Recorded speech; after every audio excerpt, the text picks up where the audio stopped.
Okay, Doctor, taking from your submission, there is one thing to make this commitment, and it's another thing to ensure that these commitments come to fruition, that actually follow it up to implementation. And with that, there is the need for that proper handshake between the public and the private sector. In other climes, the public sector, the government just get the enabling environments there, while it is the private sector, while it is the role of the private sector to follow up to actualize on this.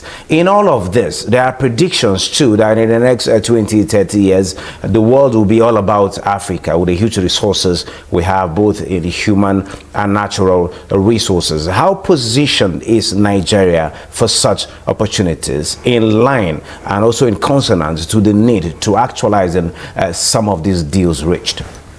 Well, most of these agreements are moving on. I think, in my opinion, that we haven't been very well positioned.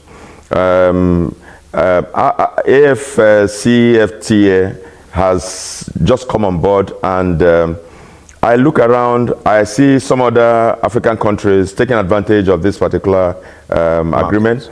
And I'm not seeing anything on ground. You know, we have done a lot of, we have watched. I've not seen enough on ground to see that we are taking benefit of this kind of agreements that we have. It is just a situation where African countries must do business with themselves. Africa has a lot of raw materials, a lot of natural resources, yet we allow some other countries in the Western world to take better benefits of all these things. Africans need to do business with themselves, and we know that we have not harnessed these business opportunities that we could do with ourselves. A lot of, we don't even have many bilateral air service agreements with many African countries. We don't have any maritime agreement with many African countries where we can ship things from just nearby African country to Nigeria and vice versa.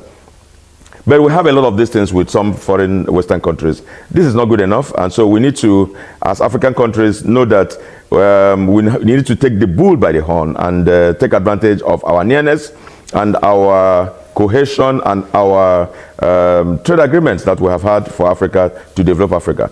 Once we can have a common front as Africans doing business amongst ourselves, others will want to join us and will want to also give us some, take some benefits of being part of us. So we need to, as Africans and as Nigerians, take advantage of all these agreements because they will indeed benefit us.